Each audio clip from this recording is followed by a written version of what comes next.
the Mito podcast, and I am Ashley. And I'm Megan. And we have the giggles today, so There might be a chance at some point in this podcast that we just start laughing at each other. But we came together today to talk about the Mito cocktail, some nutrition, and about feeding tubes.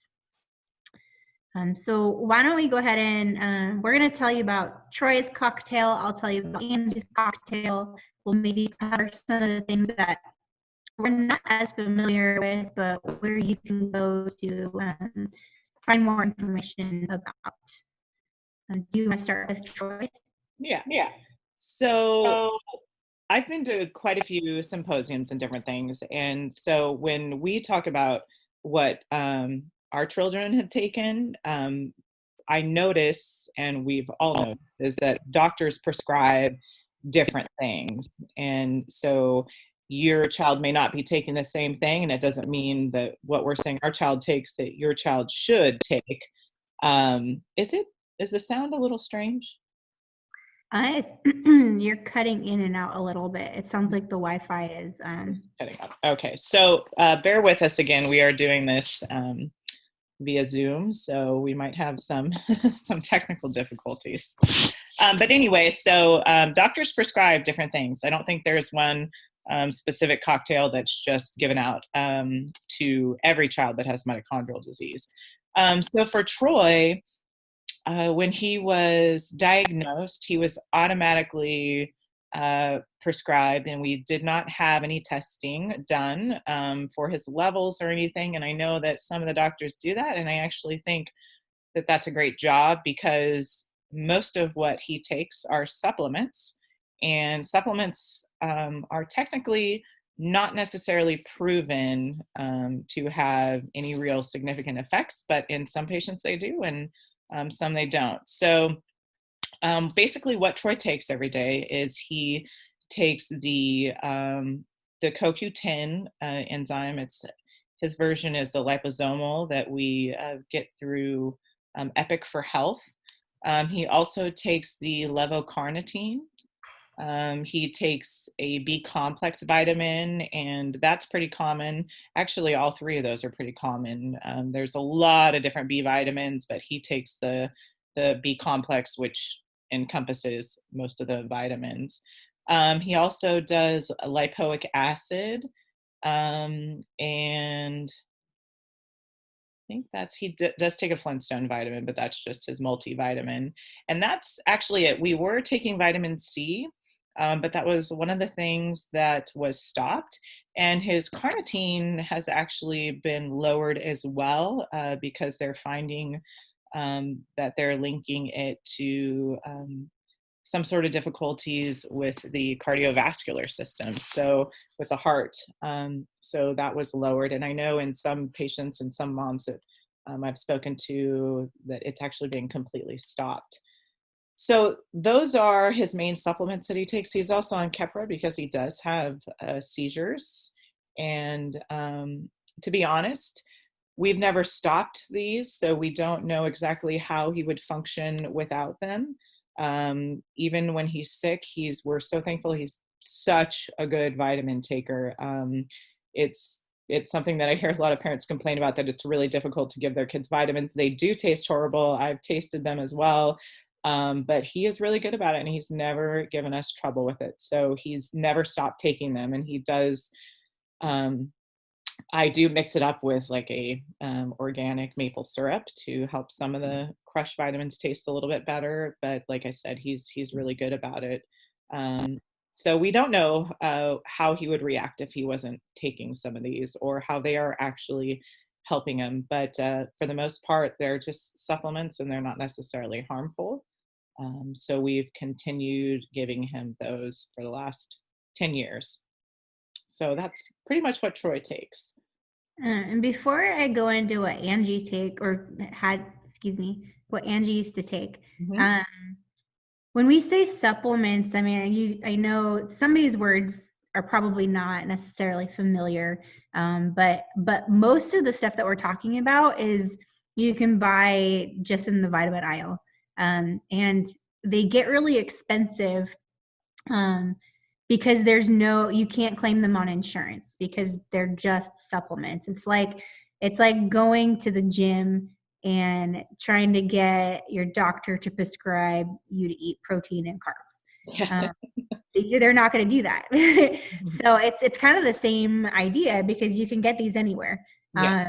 There are some of these that you can get your doctor to prescribe, but it just depends on what they are and how much of them you are taking. And I'll go into that a little bit when I talk about one of Angie's supplements. But the main ones that she took, and I'm gonna tell you what they are, and then sorry for the musical chimes. I don't know how to shut that off. So I'll tell you what her prescription, or I call it prescription because that's what it is. They were basically medicines for her. And for Angie, they had a major impact on her. And like Megan said, some kids or some people, and I'm sorry if I continue to say kids, I'm just used to that because it was my daughter who had Mito. But some of this stuff doesn't help at all, and some of it helps a crazy amount that you would never ever imagine a supplement could do. So for Angie, she took elderberry syrup, B2, ubiquinol, super B complex, vitamin E, and Carnitor. So before I tell you what each of those were, a lot of what supplements do is help build energy. And since I think by now most people understand that mitochondrial diseases are primarily affect your energy source, because 80% of your energy, and I don't know if Megan, maybe you want to explain this because you have the science background. Well, just real quick. So your mitochondria produces what's called ATP, and ATP is what allows your cells to do all the work that they need to do. So no matter if it's your muscle cells, your brain cells, any cells, they have to produce that ATP. And that ATP has kind of a pathway that is actually the production that creates the ATP. And with mitochondrial disease, there's different diseases that affect different parts of the pathway. So if that pathway doesn't have all the parts and gadgets and things that it needs to work, then that ATP doesn't get produced. So a lot of these help to fill in little areas of that pathway, or they just help in general to overall increase the production of ATP. Some of them too are also antioxidants, which when ATP is not being produced, or there's different things working in the cell that are not necessarily going correctly, it produces what are called free radicals, which I'm sure some of you have heard of. They talk a lot about that in different health situations. And so a lot of the antioxidants that are prescribed are to cut down on those free radicals. We need free radicals, but we don't need a large amount of them, and they can cause all sorts of things in your body. And free radicals can be produced just by you stressing out. Your body can start producing them. And so that's one of the things that mitochondrial children or adults with mitochondrial disease have to be careful, is what their stressors are that create stress in their body, whether it's heat intolerance or, just daily stressors that our body goes through. So some of the supplements are actually to help with that as well. Sorry. So going along kind of with what Megan said when she's talking about stressors and like the heat and the cold and what your body is doing, you can also completely take Mito out of the equation and think of it as going to the gym and working out. Your body, just your regular body, responds to heat and to cold. Like when you're doing cardio and you're getting really hot, your heat is pumping, or your heart is pumping. You're getting hotter, your body's sweating. You're having all of these reactions to the physical strain that you're putting on your body. And same thing when you are done with cardio, and let's say you just get to the gym, you're cold, you haven't worked out, you haven't stretched, it's a lot harder to lift something or to get moving when your body it's cold, essentially. So it's the same idea. So we can get sciencey and talk about ATP, but we can also talk about it as though you're just going to the gym, because that's exactly what ATP is. So, and also to go along with antioxidants, and I think that's a good bridge into talking about Angie's supplements, was when I mentioned elderberry syrup. I had never heard of elderberries before Angie. I didn't know what that was, but someone suggested it to me because they're full of antioxidants and vitamins that help boost your immune system. And they don't hinder anything. And even if you don't even think they work, it's nice to know that you have something extra to give your child to help boost their immune system. It's the same idea as people tell you to drink orange juice, or here's some vitamin C when you're sick. Elderberry syrup has, at least from my knowledge, at least in the Mito community, a huge impact. Like, everybody uses it, and it's really easy just to make your own. It's expensive, so making it yourself, it's somewhat quick. It's a fraction of the cost than to buy it pre-made, and actually doesn't taste bad. It's pretty good. My whole family, after we got Angie's diagnosis, everyone started taking it, and my nephew still takes it. And then B2, which is also riboflavin. Am I saying that right? Riboflavin. That helps to break down protein. Sorry, that was my phone. Protein, fats, and carbs. It helps boost the body's energy supply, and it helps convert carbs into that lovely acronym, the ATP. So we're going right back to ATP.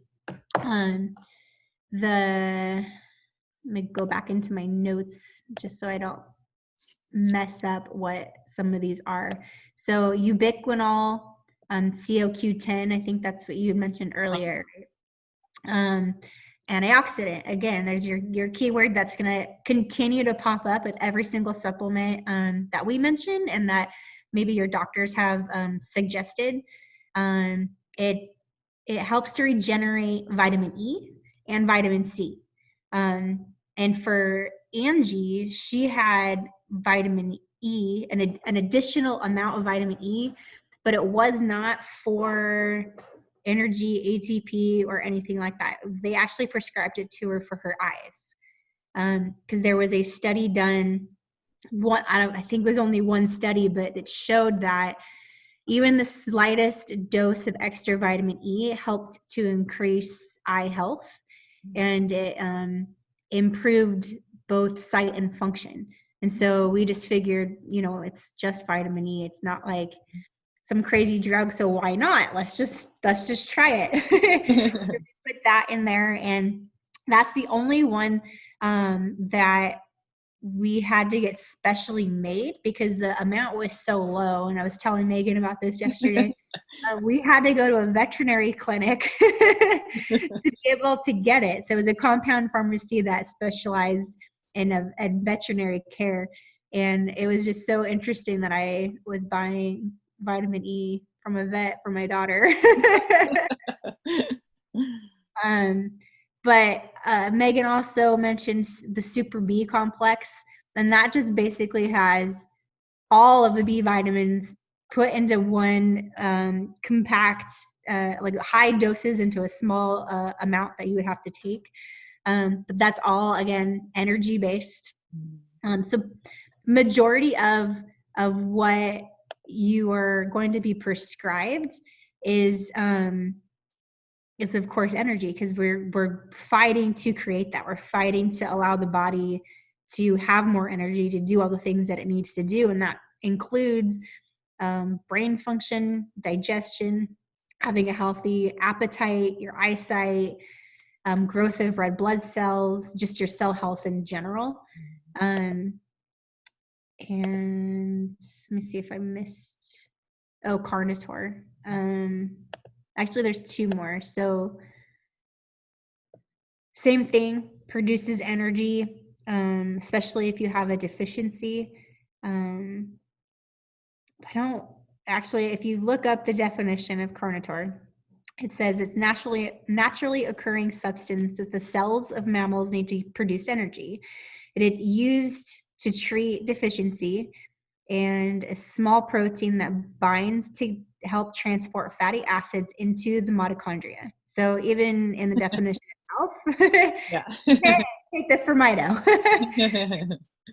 But one that we spoke about the other day, just briefly, when we were talking to our guest Christina, was creatine.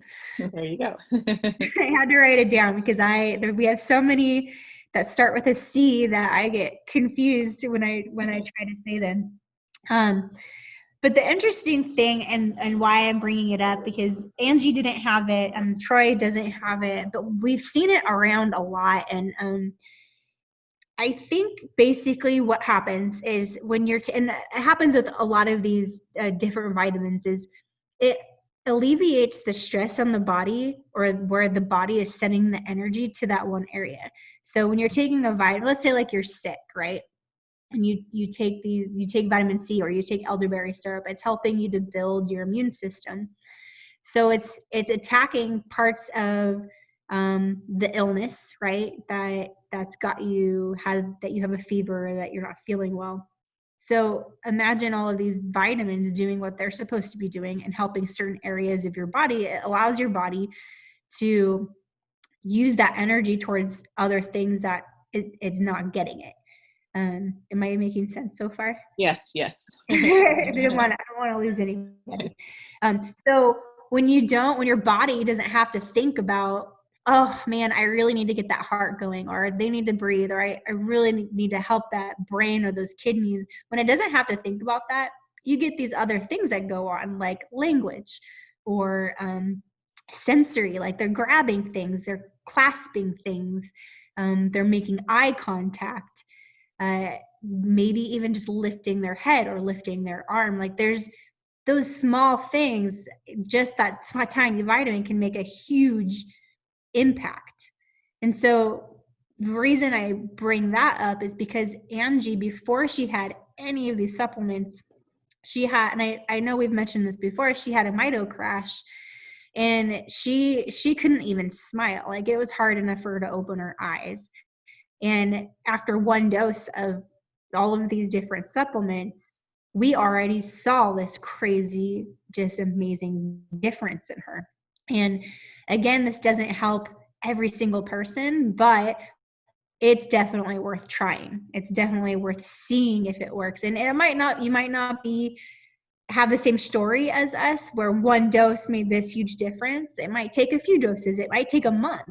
It really just depends on your body and how it functions, and how it produces energy, and where it's focusing, where to put that energy towards. Do you have anything you want to add to No, that? that's what I was going to ask, because like I said with Troy, we didn't see a huge difference, but he just continued to do so well, that we, obviously have never wanted to stop any of the supplements and vitamins. But no, it's definitely, everybody's going to have a different experience. A lot of people have a different cocktail that they take. I think the liposomal CoQ10 is pretty general across the board. I think most people, and I think the reason why is because that is actually one of the ones that has had a lot more studies done on it, and they've seen actual results in that one with kids or adults that have mitochondrial disease. But definitely just overall trying to create energy, help that metabolic pathway to produce that ATP, so that these organs can function, their brains can function. And you were going to talk about the creatine, was the one that we were going back to. So if you just look up the definition, you may lower your blood sugar levels. So in that sense, it would help to fight diabetes. It even in the definition itself, it says it may fight neurological diseases. It may help with Parkinson's disease, which has also been linked to mitochondrial dysfunction. It speeds muscle growth, which, again, going back to like the personal training aspect of it, this is something that people have taken just to work out. You just go to the gym and this is one of your supplements along with like protein. Mm-hmm.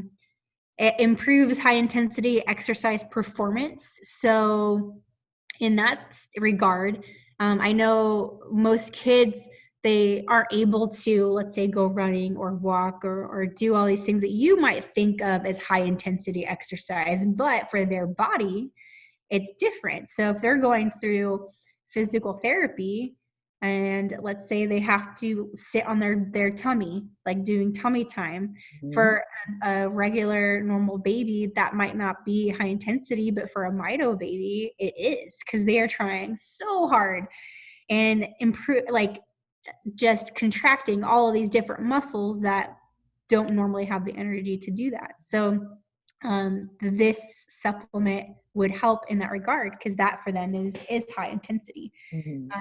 Supports other functions in muscles, and again, going back to, it helps to produce energy. So going back to the example of Christina's girls, they're on a very low dose of it, but that low dose has allowed them, it seems, and that I this is my own speculation, just because of how many amazing uh, things that she's had to say, and the girls are speaking so much more, and they just seem like they have so much more energy. To me, it seems like that one supplement is allowing the body to focus in certain areas. Mm-hmm. Yeah, And she definitely posted videos about, just saying complete sentences and how their thought process is, really connecting things, and they're asking questions. And so definitely they're getting a lot more energy going to that brain, and they're utilizing it. So it's amazing. what would be interesting, and I don't know the facts on this, is to see what other types of neurological diseases or neurological dysfunctions with other types of disorders, if they use any of these kinds of supplements. I think that would be fascinating. Even if you were to like find out in like the autism community, just because there's a bigger pool of people, if anybody takes any of these kinds of vitamins or supplements. But maybe that will be a podcast for another day. Maybe we'll find somebody that does. So now we've covered the types of things that are in our Mito cocktails. But Megan also looked up on UMDF website, if you're interested in finding out about any other supplements, or if there's one that you or your child is taking that we did not mention, maybe it's on there if you want to read up on it. Do you have anything else to say about their website? Yeah, so they actually, the UMDF website is such a good resource. They went through everything from the different therapies, diet, and they obviously go over the vitamins and the cofactors or supplements. There were a few that they listed on there that we did not cover, which like folic acid,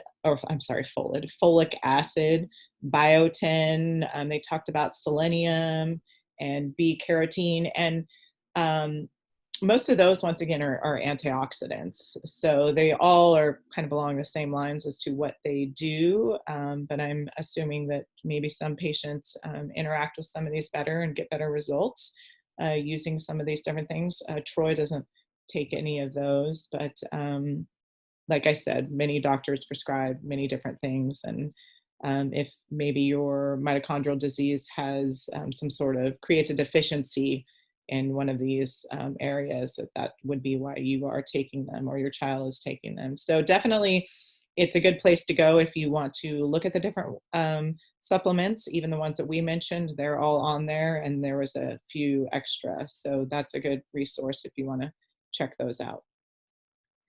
And also, I'm sure that some of you have probably already spouted or started thinking about when we were mentioning the names of all of these supplements is like, well, vitamin E or vitamin B, like I can get that in food. Yes, you can. You definitely can. So all of these supplements can be found in the food that you eat. So it's not, they're not medications. They're natural ingredients that people with Mito need extra of. Mm-hmm. So and that I think is a good bridge into nutrition. And both Troy and Angie had completely different nutrition. Do you want to talk about Troy and what? Yeah, absolutely. Troy is pretty much able to eat just about everything. He's picky like any normal child. If I try to experiment on a recipe, it's usually rejected. He likes the normal things that we cook on a weekly basis, but he does not have any sort of dietary restrictions or anything like that. I think one of the things that we didn't necessarily mention, which is not a vitamin, but Troy does take Miralax with mitochondrial disease and, the muscles needing energy. And if you think about the digestive system, it requires a lot of energy to digest food, to send it into the intestines. And so constipation is a pretty big issue for people with mitochondrial disease. So he takes Miralax every day. So I would say the one thing we try to steer clear of foods that can be constipating. But other than that, he eats pretty much everything. He absolutely loves vegetables, which is pretty exciting. I don't know a huge amount of kids that love their vegetables, but he does and always has. And so we are very fortunate that he eats through the mouth. I don't know if I'm saying that ridiculously, but he doesn't have a G tube or a J tube. He's been able to just eat regular foods on a daily basis. And I know Angie had a different situation than that, so I'll head back to you so you can talk about it. Yeah, so Angie was breastfed for her whole life, which is something that I never it wasn't something I ever fantasized about, and I never even really thought about it until I had her. And then it was just this amazing gift that I was never a major like crazy producer, but I did well enough to be able to provide for her, which is really all that was important. Mm-hmm. So we were really lucky because she had that avenue. She was able to latch and she was able to have that suck and be able to breastfeed. But she was failure to thrive. And right before her first birthday, right when we found out about the diagnosis, she started going backwards with her weight gain. And 1 percentile.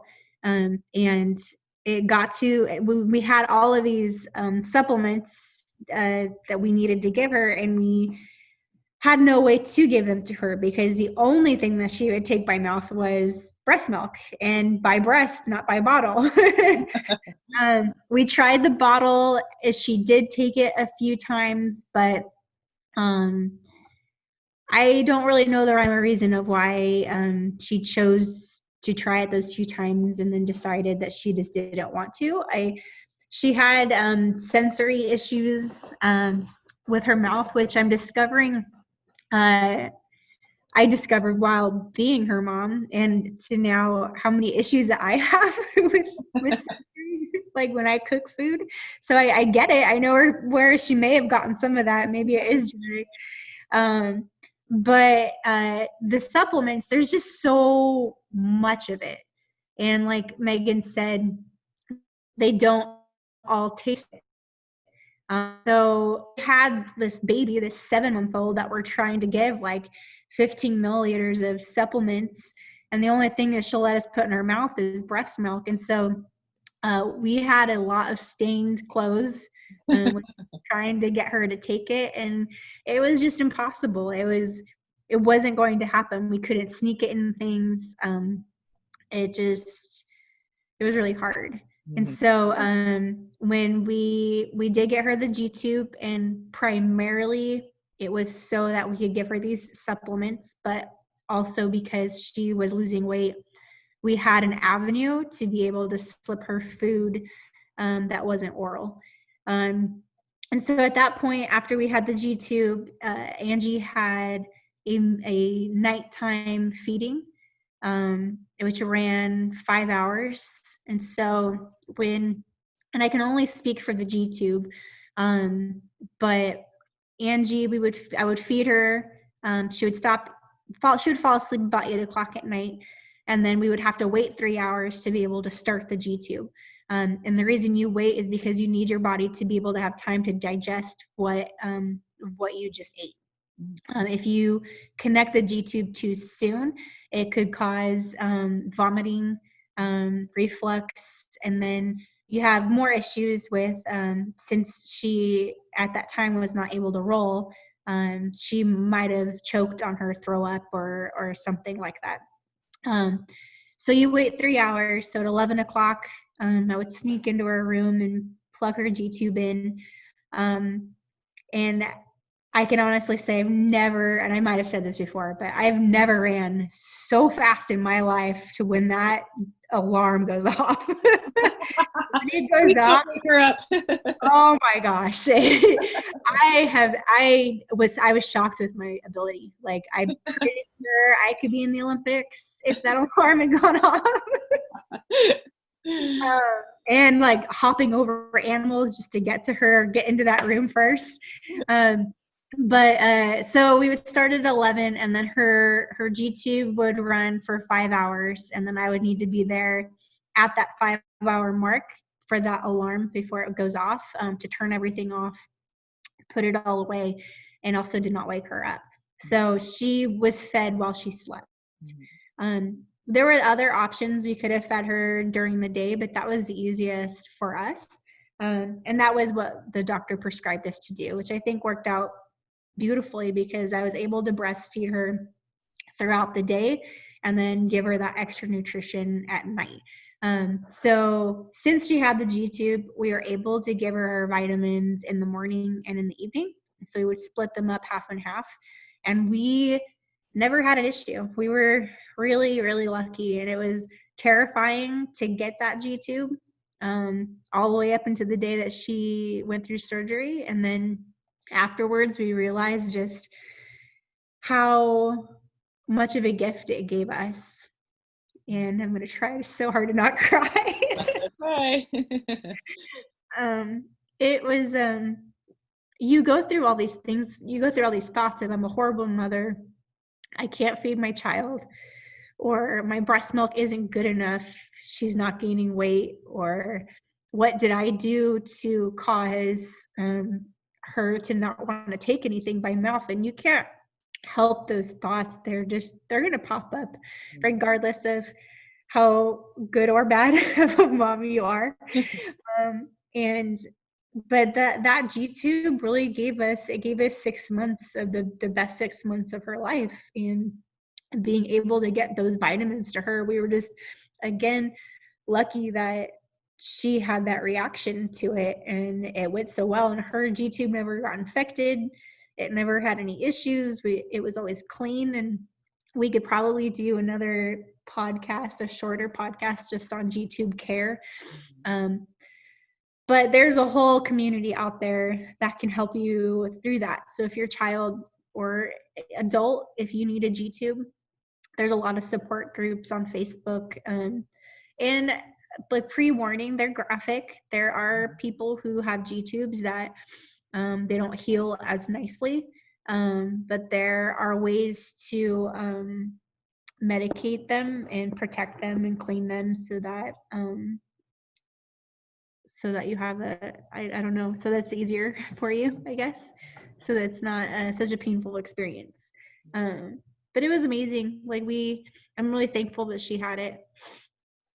and food was just for fun. That's what we made it as. Like it didn't matter what we gave her anymore because she had nutrition no matter what. And so she wanted a milkshake, she got a milkshake. And when we talk about like Angie and her milkshakes, like it's not that she ate like an entire milkshake. She pretty much like would take 3 spoonfuls of it, but it was the fact that she took 3 spoonfuls. It was like, oh my God, she's going for more.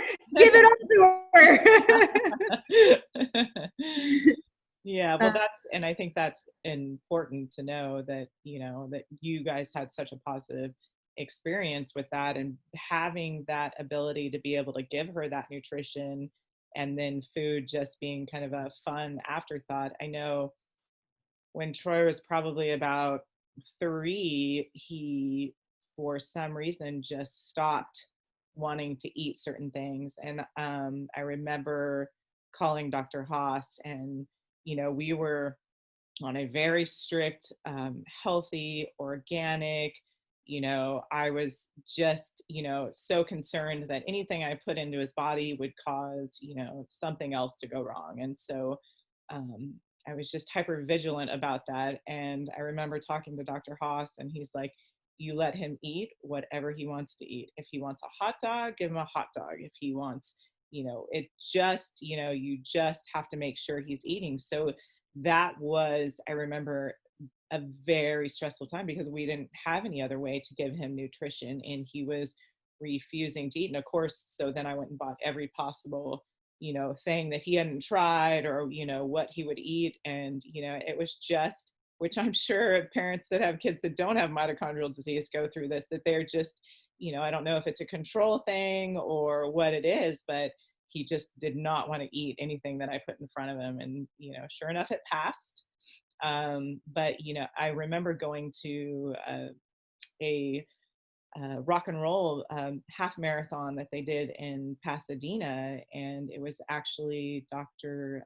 Bowles, and I want to say it was Mito Action. I can't remember the exact Mito, but anyway, that was the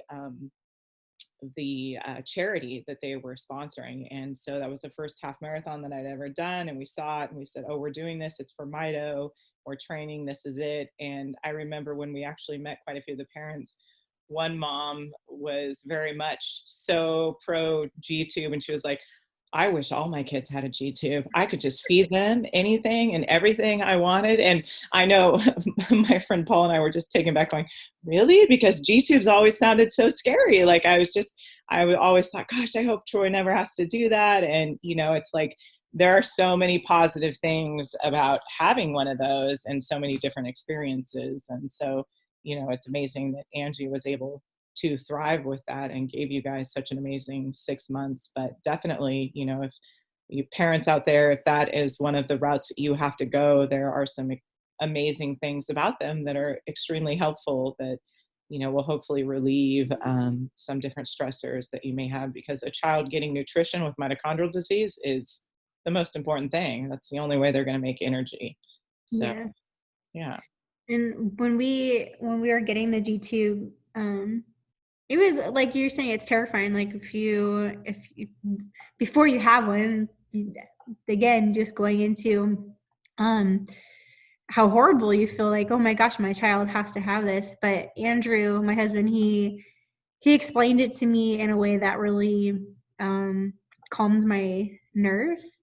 He's really great at being able to, oh gosh, I don't even know how to explain it. He can take things that are serious like that and put them in a metaphor or in a way that really changes your perspective. Oh. And he said, you can't think of it as a surgery. You can't think of it as this major surgery.